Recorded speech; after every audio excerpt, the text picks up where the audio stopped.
Hai Sobat Guru, berikut ini adalah media pembelajaran kurikulum merdeka topik aku dan kebutuhanku. Tujuan pembelajaran ini, yang pertama siswa dapat mengidentifikasi jenis kebutuhan berdasarkan kepentingan.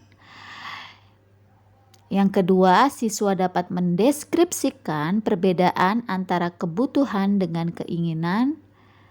Dan yang ketiga, siswa dapat mengkategorikan kebutuhan hidupnya dengan membuat skala prioritas.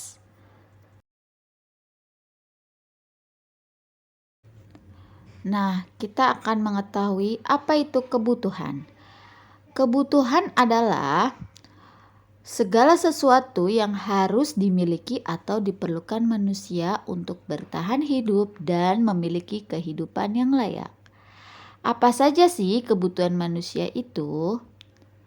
Baiklah, di sini kita akan membahas kebutuhan manusia berdasarkan tingkat kepentingannya terbagi menjadi 3 macam.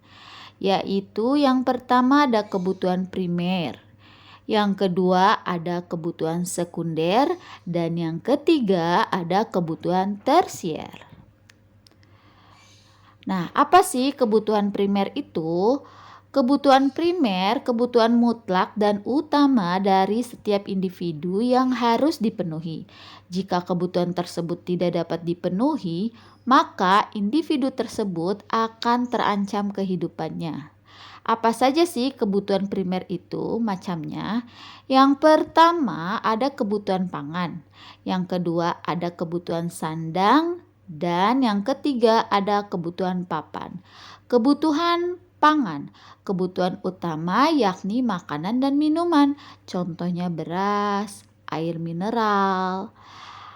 Apa sih kebutuhan sandang itu? Kebutuhan utama akan pakaian yang melindungi tubuh manusia dari lingkungan. Apa sih kebutuhan papan itu? Kebutuhan utama akan tempat tinggal untuk berlindung, contohnya rumah atau rusun. Nah, di sini ada kebutuhan sekunder. Kebutuhan sekunder kebutuhan yang muncul setelah kebutuhan primer dapat terpenuhi. Contohnya kipas angin, kulkas. Kebutuhan tersier. Kebutuhan tersier kebutuhan yang ada atau dapat dipenuhi setelah kebutuhan primer dan sekunder terpenuhi. Contohnya perhiasan, mobil. Nah, kebutuhan manusia berdasarkan waktunya dibagi lagi. Ada kebutuhan sekarang, kebutuhan yang harus dipenuhi dan tidak dapat ditunda.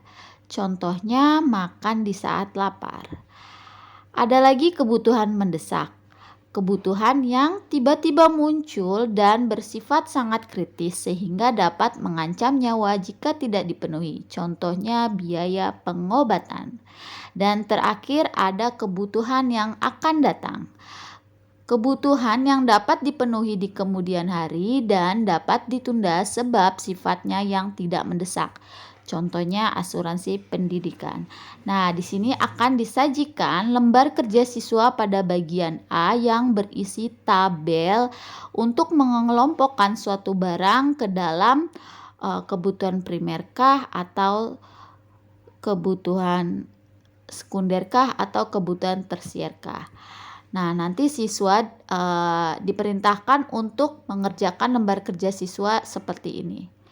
Ya, di sini sudah disajikan ya berikut lembar kerja siswa pada bagian yang A. Contohnya nama barang baju. Nah, baju ini termasuk kebutuhan primerkah, sekunderkah, atau tersierkah. Kalau termasuk kebutuhan primer, maka diberi tanda checklist. Nah, berikutnya ada soal pada bagian B. Ada 5 soal yang harus dikerjakan juga oleh siswa. Yang pertama, apa yang dimaksud dengan kebutuhan? Yang kedua, sebutkan 3 macam kebutuhan primer. Yang ketiga, sebutkan 3 contoh kebutuhan tersier. Dan soal yang keempat, manakah yang lebih utama, kebutuhan atau keinginan? Jelaskan. Dan yang kelima, sebutkan contoh kebutuhan yang akan datang. Baiklah, terima kasih Sobat Guru. Semoga media pembelajaran ini bermanfaat. untuk kita semua. Jangan lupa klik tombol lonceng, subscribe, dan like-nya ya.